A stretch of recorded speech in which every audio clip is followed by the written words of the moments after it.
Bienvenue chers téléspectateurs, c'est Aline Tebaro avec le journal du 26 décembre et nous vous souhaitons une bonne année du nouvel an 2021. Le cabinet du Premier ministre a exprimé sa gratitude aux institutions qui ont donné de l'argent et envoyé les reçus pour participer à la contribution pour le projet Dine for Ethiopia. Les institutions sont les suivantes. La Banque commerciale d'Éthiopie et communauté de la Banque, 1,1 milliard de birr. La Banque de développement d'Éthiopie, 90 millions de birr. La communauté du ministère de l'Enseignement supérieur et des Sciences, 5 millions de birr. Ethiopian Insurance Corporation, 15 millions de birr. Mohan PLC, 10 millions de birr. Avon Industries PLC, 5 millions de birr. Lions International Trading PLC, 5 millions de birr.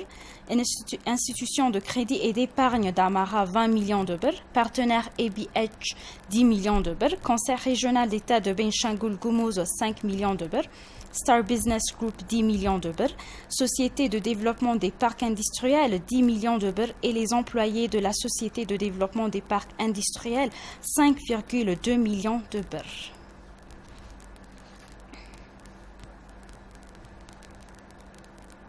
Le vice-premier ministre et ministre des Affaires étrangères Damak Makonnen a déclaré que le gouvernement allait prendre des mesures énergiques contre les criminels qui commettent des atrocités contre les citoyens. Selon l'agence de presse éthiopienne, le Conseil national pour la prévention et le contrôle de la traite des personnes et des citoyens exportateurs tient son forum annuel de 2013.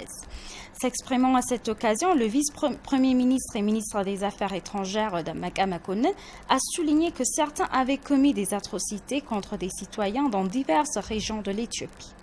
Le vice-premier ministre a souligné, notant que les Éthiopiens partagent et héritent de valeurs riches et que tout le monde devrait s'arrêter et réfléchir à l'endroit où ce problème se passe. Damaka a également assuré que le gouvernement prendra des mesures énergiques contre les auteurs du massacre, mais tous les efforts et la coopération sont encore nécessaires pour prévenir et arrêter le crime, a-t-il déclaré.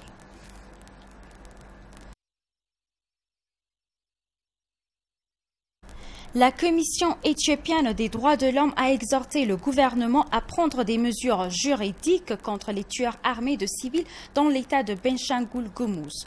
La Commission a également suggéré de protéger les segments vulnérables de la société contre les nouvelles attaques et la réintégration immédiate des personnes déplacées. Écoutez.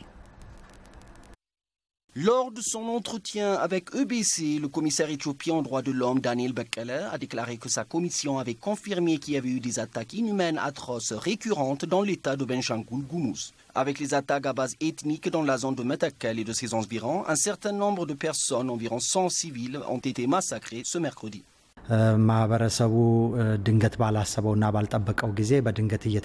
Les groupes armés lancent des attaques d'embuscade contre les civils. Ils ont tué de manière inhumaine un grand nombre de personnes avec des balles, des flèches et d'autres outils traditionnels. Ils ont également causé des dommages physiques à autrui. En outre, ils ont pillé les récoltes collectées des résidents. Un grand nombre de personnes ont fui vers la forêt. Les membres de la famille se sont perdus parce qu'ils se sont échappés dans des directions différentes. Mentionnant que la zone de Metakel et de ses environs ont été le centre de graves violations des droits humains, Daniel a poursuivi en indiquant l'urgence de fournir une aide médicale et humanitaire aux victimes dans les hôpitaux et aux personnes déplacées. Dans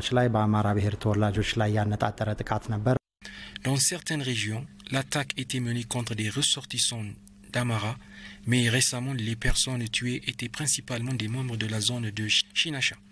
En général, nos frères et sœurs éthiopiens, y compris les mères, les enfants, ont été tués. Par conséquent, nous avons recommandé la nécessité de diriger un effort concerté entre le gouvernement fédéral et les États régionaux pour enrayer le problème. La chose importante maintenant est donc de fournir une aide humanitaire et médicale aux personnes déplacées et blessées. Daniel a en outre exhorté le gouvernement à prendre des mesures d'application de la loi afin que les droits et la sécurité des citoyens soient garantis. Les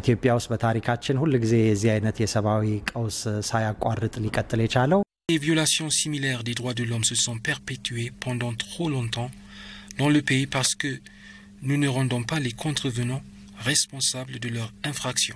Par conséquent, le gouvernement fédéral et les États régionaux devraient maintenant prendre des mesures de sécurité sérieuses à Bénichangul-Goumouz parce que les criminels ont attaqué et se cachent à plusieurs reprises dans des forêts.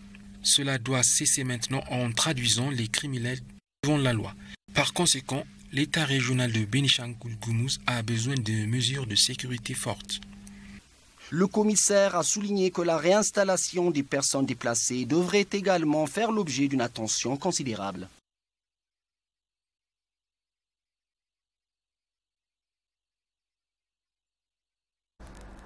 Dans l'histoire liée à la violence ethnique intermittente qui se déroule dans la zone de Matakal, Bénichangul-Goumouz, répondre aux demandes et des renseignements soulevés par la majorité des citoyens de l'État est dit crucial.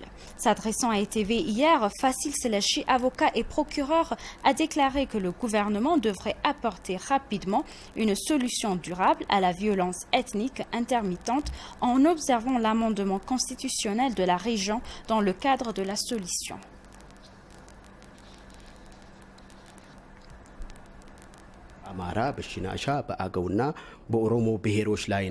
La récente violence ethnique dans le district de Boulan de Bénichangul-Goumouz s'est concentrée sur les peuples d'Amara, de Chinasha, d'Agaou et d'Oromo. À titre d'exemple, Chinasha est l'un des 5 groupes ethniques de la région, mais le peuple de Chinasha lui-même est également attaqué. D'un autre côté, la Constitution stipule que chaque nation, nationalité et peuple d'Éthiopie a le droit de développer sa langue, sa culture, d'apprendre avec sa langue et d'être gouverné avec sa langue comme un droit fondamental. Mais cela nécessite une attention appropriée lorsque nous mettons en œuvre ces droits, à moins que cela ne puisse être une source de conflit. Outre les problèmes constitutionnels, je pense que nous devons enquêter sur nos problèmes économiques, sociaux et politiques, car ils peuvent être en mesure de trouver la source des attaques. Fassil a exhorté le gouvernement à trouver une solution globale pour les attaques à base ethnique dont on a été témoin ici et là, qui sont classées comme une violence des droits de l'homme. Le génocide est un crime international où que vous alliez. Et si quelqu'un commet un crime international, il peut être jugé conformément au droit pénal international. Cela indique donc qu'une violence ethnique est aux yeux des Éthiopiens et de la communauté internationale. Et ici même, à Addis, cela a également créé un choc sur chacun de nous, même si le problème s'est produit ailleurs. Par conséquent, j'ai recommandé au gouvernement de prendre une solution durable, tout comme l'application de la loi qui a été entreprise immédiatement par le gouvernement au sein de la junte du PLF. Le Conseil électoral national d'Éthiopie a annoncé une date provisoire pour la 6e élection générale. Lors d'un forum consultatif tenu hier avec les partis politiques, la commission électorale a proposé que l'élection se tient le 5 juin 2021. Le Conseil a également annoncé son intention de déclarer les résultats définitifs des élections du 6 au 28 juin 2021. Il est à noter que le Conseil électoral a reporté les élections prévues pour août 2020 en raison de la pandémie de coronavirus. C'est selon FBC.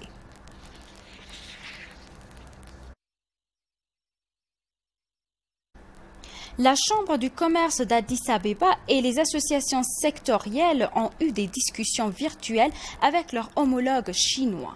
La Chambre chinoise de commerce international de Chongqing sur la manière de forger un partenariat.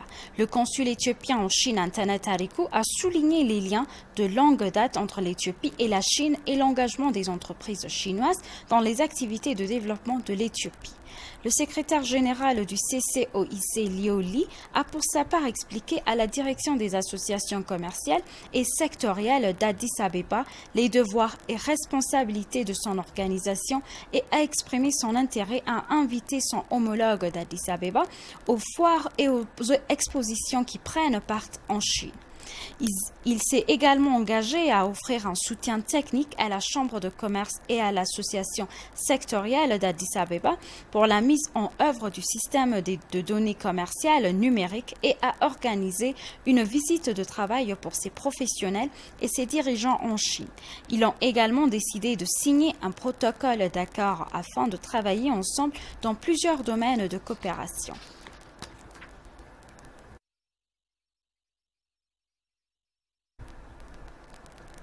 L'État régional national somalien a exprimé sa tristesse face à la perte des vies innocentes dans le district de Boulen, dans la zone de Matakel. Le chef de l'État somalien a déclaré que son gouvernement régional s'efforçait de prendre toutes les mesures nécessaires le long du gouvernement fédéral sur ces forces destructrices organisées afin d'assurer la sûreté et la sécurité des citoyens. Appelant le gouvernement à poursuivre sa répression contre les auteurs, le gouvernement régional a exprimé ses condoléances aux familles endeuillées et au peuple éthiopien. Pendant ce temps, le chef de l'État de Harari, Ordine Badri, a exprimé sa tristesse face à l'attaque contre des civils innocents dans la zone de Matakel, dans l'État de Benshangul Gumuz, dans un message de condoléances publié hier sur sa page officielle de médias sociaux. Le président a souhaité la consolation aux familles et aux amis des défunts. Il s'est dit convaincu que l'action du gouvernement contre les coupables serait renforcée et que la communauté le soutiendrait.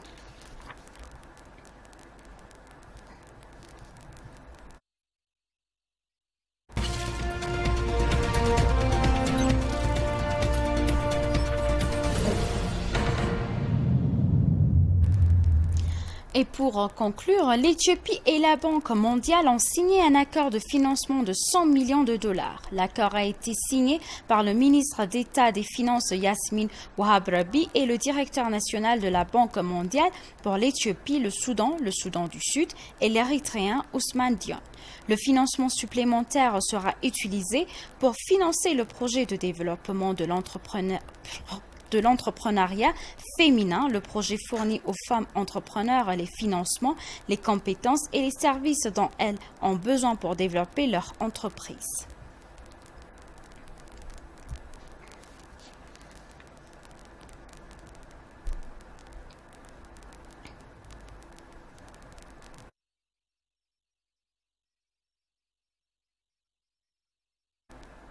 Chers téléspectateurs, je vous rappelle les principaux titres de nos informations. Le cabinet du Premier ministre a exprimé sa gratitude aux institutions qui ont donné de l'argent et envoyé les reçus pour participer à la contribution pour le projet Dine for Ethiopia.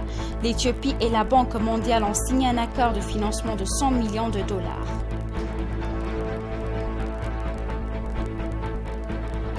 Merci, chers téléspectateurs. C'est la fin du journal. C'était Aline Teibaro avec le journal. Restez avec nous avec le reste des programmes. Bonne journée et